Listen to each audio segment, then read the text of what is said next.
नमः संस्कृता मित्रों, मैं पुष्पा यादव आप सभी दोस्तों का अपने लक्ष्य संस्कृतम चैनल में हार्दिक स्वागत और अभिनंदन करती हूँ।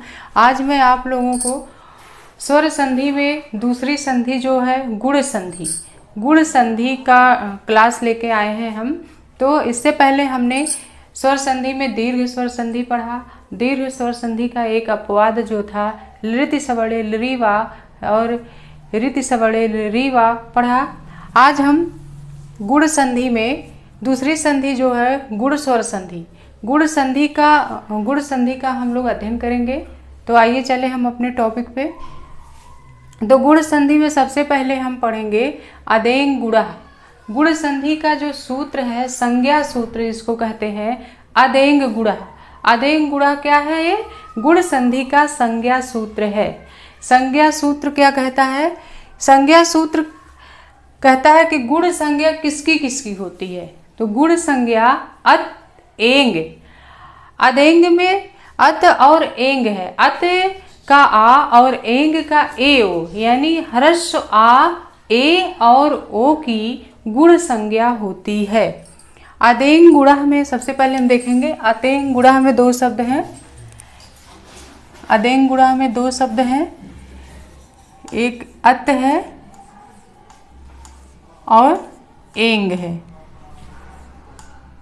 एंग अत में ताकि हलंतम से इत संज्ञा तस्य लोपः से लोप होकर के केवल आ शेष बचता है, आ शेष बचता है। और एंग में एंग प्रत्याहार के वर्ण आ जाते। एंग में महर्षि पाणिनि द्वारा जो माहेश्वर सूत्र 14 दिए गए हैं उसमें से एंग प्रत्याहार किसमें आएगा? तो ए ओंग, आयुड़े रील रिक ए ओंग ए औच। तो ए ओंग में जो तीसरे नंबर का महर्षि पाणिनि का जो माहेश्वर सूत्र है, जो तीसरा सूत्र ए ओंग है, उस ए ओंग में ही ये एंग प्रत्याहार के वर्ण आ जाते हैं। तो कौन कौन से वर्ण आते हैं? ए आता है और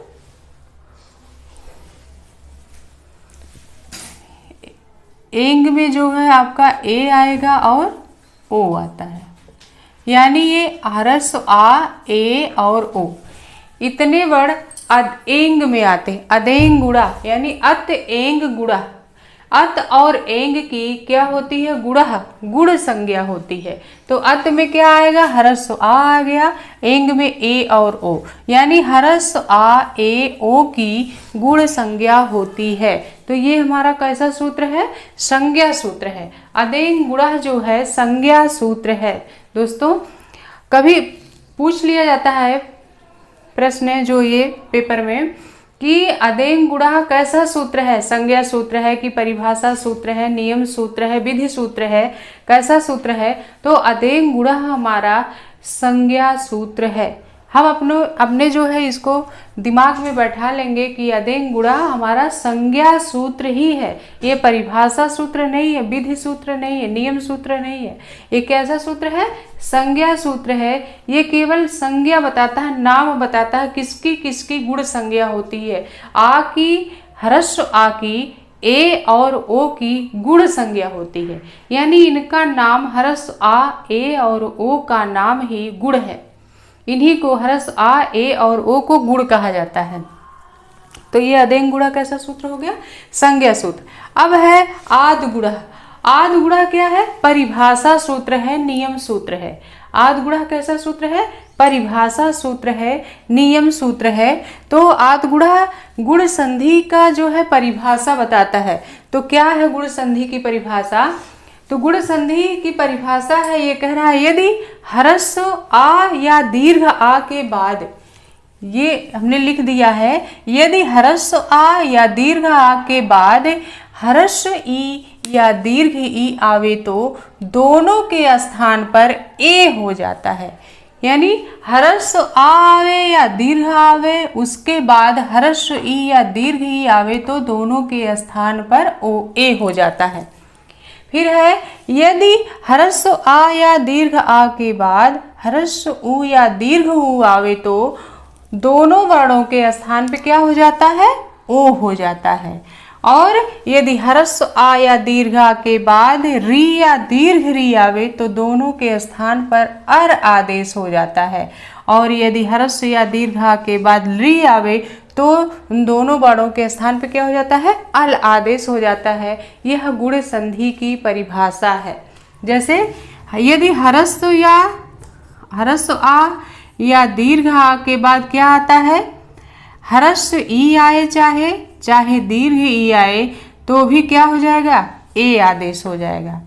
फिर कह रहे हैं यदि ह्रस्व आ या दीर्घ आ के बाद ह्रस्व उ या दीर्घ उ आता है तो कौन सा आदेश हो जाता है, ओ आदेश हो जाता है।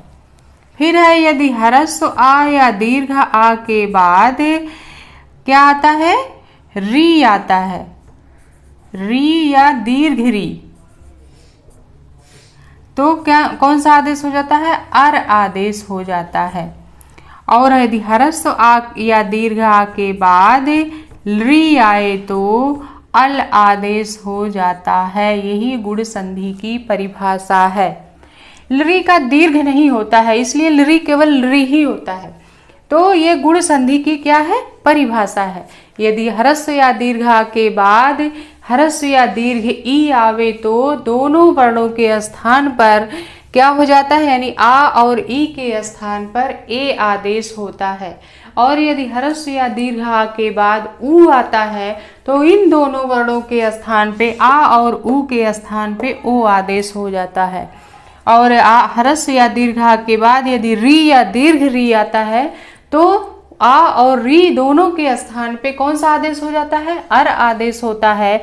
और ह्रस्व या दीर्घ आ के बाद यदि री आता है तो अल आदेश हो जाता है। यही गुण संधि की परिभाषा है।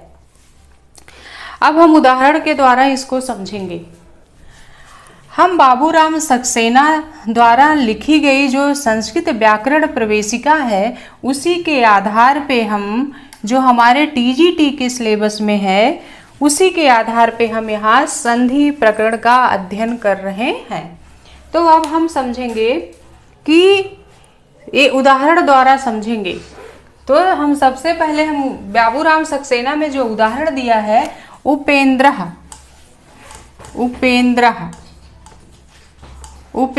का हम सबसे पहले संधि विच्छेद करेंगे। उपेंद्र का जब हम संधि विच्छेद करेंगे तो हो जाएगा उप धन इंद्र। क्या हो जाएगा, उप धन इंद्र। अब हम यहाँ गुण संधि का नियम लगा के देखते हैं कि नियम लगता है कि नहीं।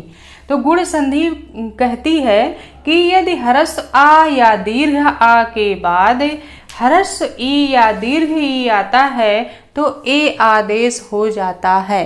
तो यहाँ गुण संधि का नियम लग रहा है क्योंकि जो पा है यह व्यंजन वर्ण है और हर व्यंजन वर्ण में स्वर मिला हुआ होता है।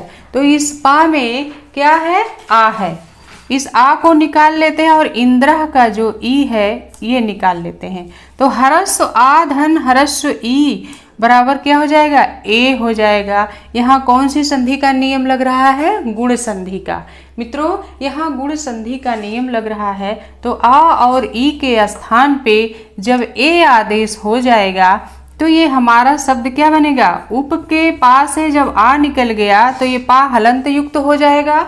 उसके बाद इस पा के आ और इंद्र के ई के स्थान पे ए आदेश हुआ है और बचा है नंद्रहा। यही हमारा रूप बचा है। अब हम इसको जब संयुक्त करेंगे, मिलाएंगे तो ए आके पा में मिलेगा क्योंकि हर स्वर जो होता है व्यंजन वर्ण में जब मिलता है तो अपने दाहिने ना जाके बाएं तरफ आता है। तो ए आके पा में मिला तो पा पे ए की मात्रा लग गई और नंद्र हम जब जोड़ देंगे तो क्या बन गया, ये उपेंद्र। हमारा कौन सा शब्द बना, उपेंद्र बना। ये उपेंद्र जो है गुण संधि का उदाहरण है। उपेंद्र किस संधि का उदाहरण है, गुण संधि का उदाहरण है। और इसी तरह से हमारा दूसरा उदाहरण बाबूराम सक्सेना में दिया हुआ है संस्कृत व्याकरण प्रवेशिका में। रमेशा क्या दिया है, रमेशा। रमेशा का जब हम संधि विच्छेद करेंगे तो हो जाएगा रमा धन ईसह, रमा धन ईसा। अब हम यहाँ भी गुण संधि का नियम लगा के देखते हैं, गुण संधि का नियम लग रहा है कि नहीं। रमा में जो माँ में जो आ है, ये कौन सा आ है, यह दीर्घ आ है। और ईसा में जो ई है, कौन सी ई है, दीर्घ ई है। हमने रमा के माँ के आ को निकाला और ईसा के ई को निकाल लिया। अब यहाँ गुण संधि का नियम लग रहा है। ये कह रहा ह्रस्व या दीर्घ आ के बाद यदि ई या दीर्घ ई आए तो ये आदेश होता है। चूंकि यहाँ ह्रस्व नहीं, यहाँ बल्कि दीर्घ आ आया है और उसके बाद दीर्घ ई आई है, तब भी कौन सा आदेश होगा, ए आदेश ही होगा। जब ए हो गया तो ये क्या बन गया, रम बन गया। क्योंकि रमा के आ जब निकल गया तो रम हलंत युक्त माँ हो जाएगा। फिर ए आदेश हुआ है आ और ई के स्थान पे। फिर सह, सह बचा है। फिर हम इन वर्णों को मिलाएंगे तो रम में ए आके मिला तो ए की मात्रा लग गई और सह जोड़ देंगे तो कौन सा शब्द बन गया, रमेशह बन गया। ये हमारा गुण संधि का उदाहरण है। और फिर हम बहुत सारे उदाहरण संस्कृत व्याकरण प्रवेशिका में दिए हुए हैं गुण संधि का। उन समस्त उदाहरणों को हम जो है समझाएंगे। और ये जितने उदाहरण दिए हैं, ये समस्त उदाहरण आप जब नोट्स बनाएंगे तो उस नोट्स में गुण संधि का संज्ञा सूत्र, परिभाषा सूत्र लिख के गुण संधि की परिभाषा लिखेंगे। उसके बाद बाबूराम सक्सेना में जितने उदाहरण दिए हैं, हम समस्त उदाहरणों को क्या कर लेंगे, अपने नोट्स में लिख लेंगे। एक भी उदाहरण नहीं छोड़ेंगे। और इन उदाहरणों का हम बार बार क्या करते रहेंगे, अध्ययन करते रहेंगे, अभ्यास करते रहेंगे। तो अगला उदाहरण हमारा है वृक्षोपरि। वृक्षोपरि का जो संधि विच्छेद होगा, वृक्ष धन ऊपरी, क्या हो जाएगा, वृक्ष धन ऊपरी होगा।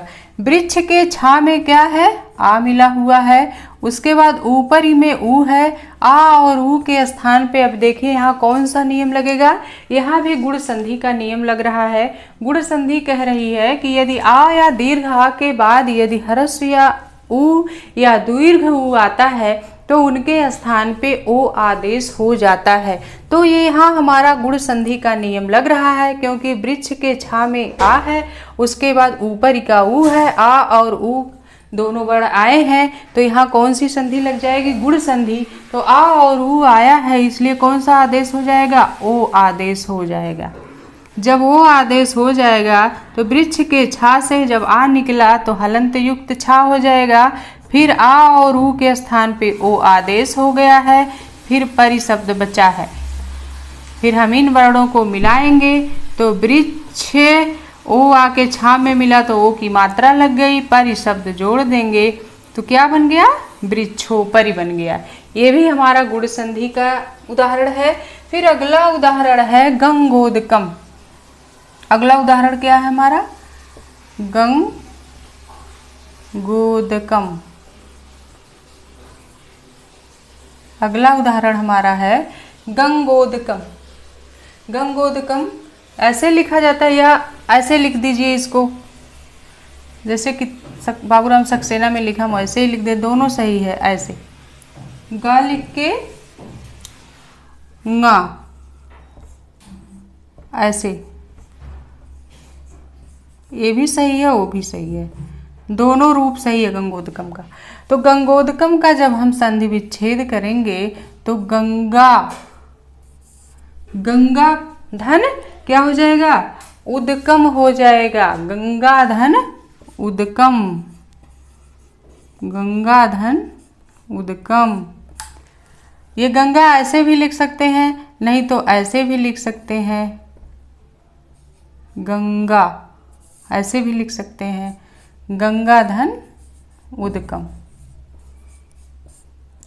तो गंगा में क्या है, गंगा में दीर्घ आ है, उसके बाद उदकम का ऊ है। आ और ऊ यहाँ गुण संधि का नियम लग रहा है, क्योंकि आ के बाद यदि ऊ आए तो ओ आदेश हो जाएगा। तो यहाँ गुण संधि का नियम लग के ओ आदेश हो गया।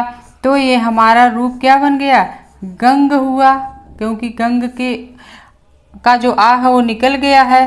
फिर क्या है, ओ फिर दकम, क्योंकि आ और ऊ के स्थान पे ही ओ आदेश हो रहा है, तो गंग ओ उदकम दकम हो गया। तो हम इनको जब मिलाएंगे तो बन जाएगा हमारा ये शब्द गंगोदकम। क्या बन गया? गंगोदकम बन गया। ये हमारा किस संधि का उदाहरण है? गुण संधि का उदाहरण है। बहुत फेमस उदाहरण है। अक्सर टेट, सुपर टेट, टीजीटी में, पीजीटी में भी ये उदाहरण पूछ ही लिया जाता है। बहुत ही फेमस उदाहरण है। गंगोदकम में कौन सी संधि है? तो गंगोदकम में कौन सी संधि है? गुण संधि है। गंगोदकम का संधि विच्छेद होगा गंगाधन उदकम। अभी बहुत सारे उदाहरण संस्कृत व्याकरण प्रवेशिका में हैं। अब अगला उदाहरण हम समझाएंगे आपको। अगला है हमारा कृष्णर्धि। कृष्ण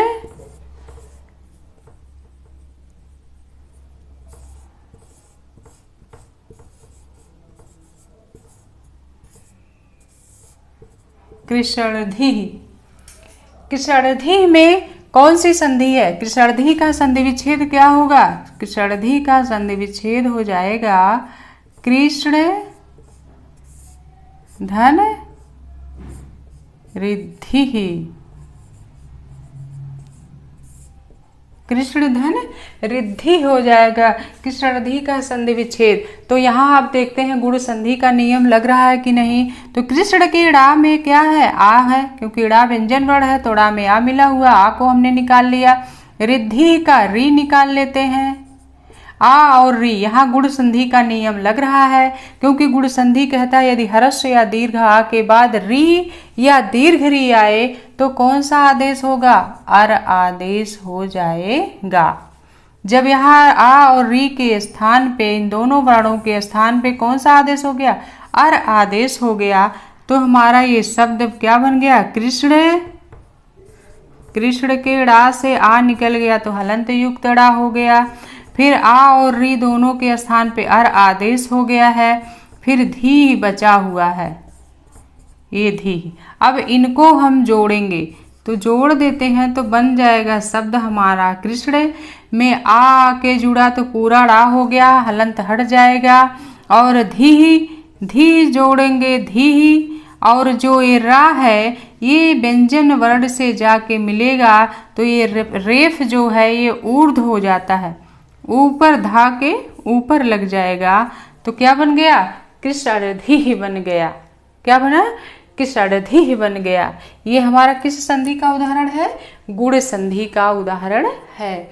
अगला उदाहरण हमारा है महर्षि। महर्षि में कौन सी संधि है? तो सबसे पहले हम विच्छेद करते हैं, देखते हैं कौन सी संधि है। तो महर्षि का जब हम संधि विच्छेद करेंगे तो महाधन ऋषि ही होगा। क्या होगा? महाधन ऋषि ही होगा। महाधन ऋषि, महा के हा में दीर्घ आ है, उसके बाद री है।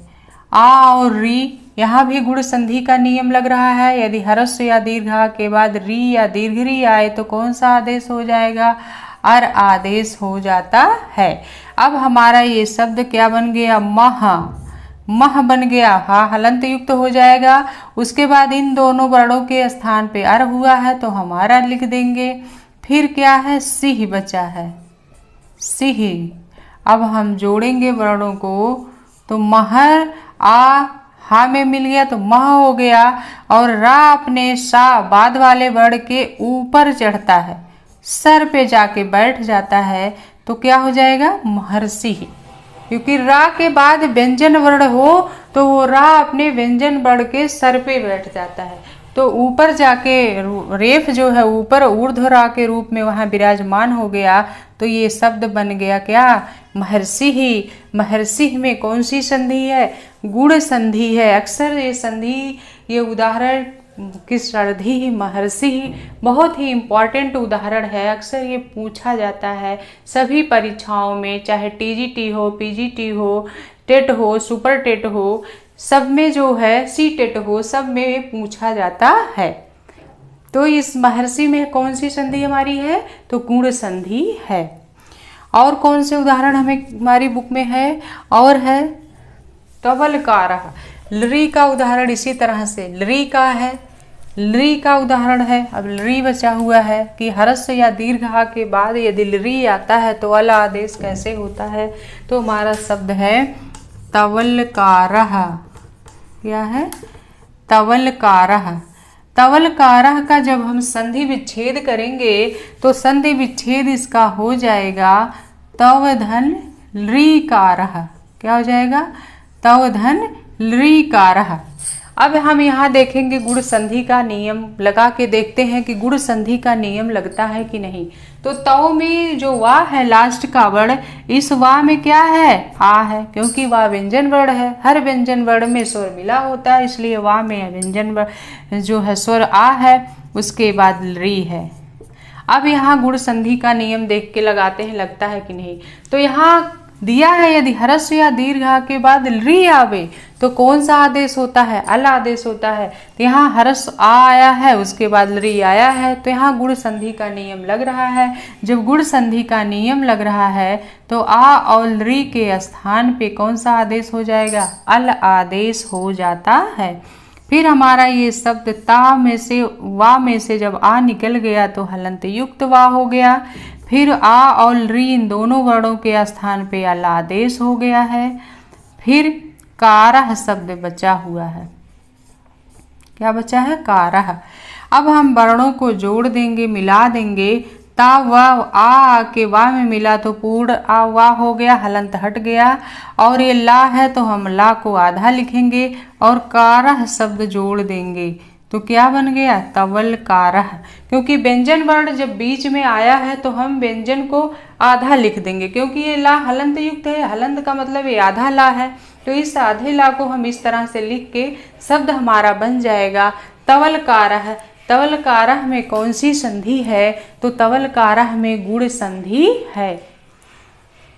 हम आशा करते हैं दोस्तों आप लोग हम जो पढ़ा रहे हैं आप लोग उसको अच्छे से समझ रहे होंगे, अच्छे से अपने माइंड में सेट कर रहे होंगे।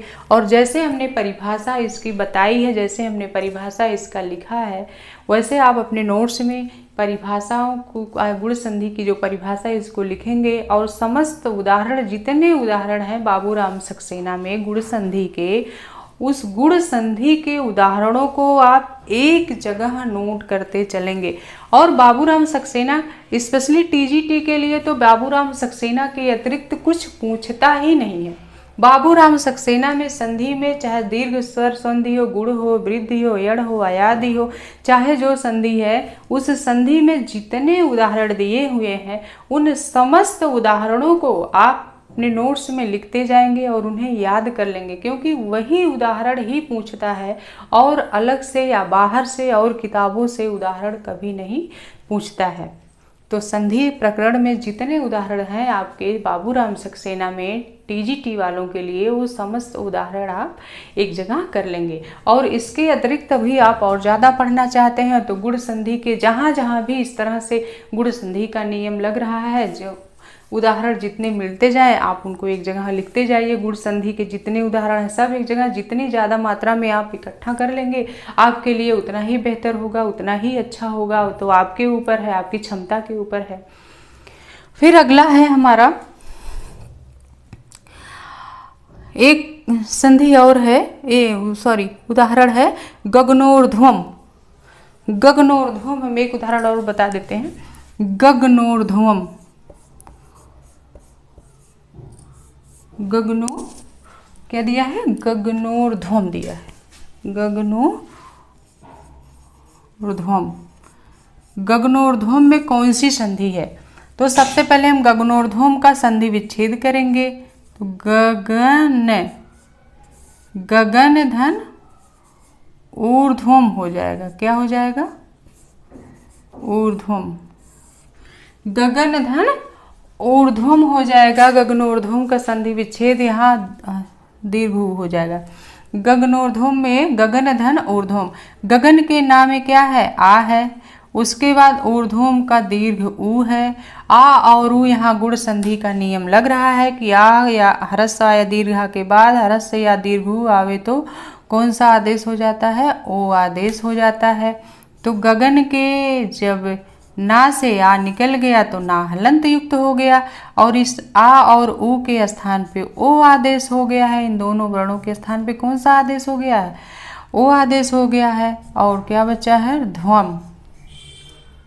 ध्वम बचा हुआ है। अब हम शब्द बनाएंगे, मिला देंगे, तो क्या हो जाएगा? गगनो। आ ओ जो है ना पे आया, ना में मिल गया तो ना पे ओ की मात्रा लग गई, और ध्वर्म जोड़ देंगे तो कौन सा शब्द बन गया? गगनोर ध्वम बना। ये हमारा कौन सा संधि है? गुण संधि का उदाहरण है। इसी तरह से बाबूराम सक्सेना में जो संस्कृत व्याकरण प्रवेशिका में है, उसी तरह से मायोर्जिस्व है, ग्रीष्म ऋतु है, महर्धि है, क्या है? हाँ, महर्धि है, महाधन रिद्धि, महर्धि। ये जितने उदाहरण दिए हुए हैं उन समस्त उदाहरणों को आप अपने नोट्स में लिख लेंगे, उतार लेंगे। तो हम आशा करते हैं ये गुण संधि आपके समझ में अच्छे से आया होगा, और आप इसको अभ्यास करते रहेंगे। नोट्स बना के इसका बार बार अभ्यास करते रहिए, परिभाषा को पढ़ते रहिए, याद करते रहिए, तब जाके इसका हर एक कंसेप्ट पूरा फंडा क्लियर होना चाहिए। जब इसका फंडा क्लियर हो जाएगा तो बहुत ही आसान संधि है, ये कभी नहीं भूलती है। तो दोस्तों, आज की क्लास यहीं तक, फिर हम अगली कक्षा में मिलेंगे। तब तक के लिए नमः संस्कृताय। और जाते जाते हम आपसे ये कहेंगे कि आपको हमारा चैनल अगर अच्छा लगे, हम पढ़ाना हमारा आपको अच्छा लगे, तो हमें जो है फीडबैक ज़रूर दीजिए, कमेंट में हमारे ज़रूर बताइए, और हमारे चैनल को सब्सक्राइब करिए, शेयर करिए। धन्यवाद।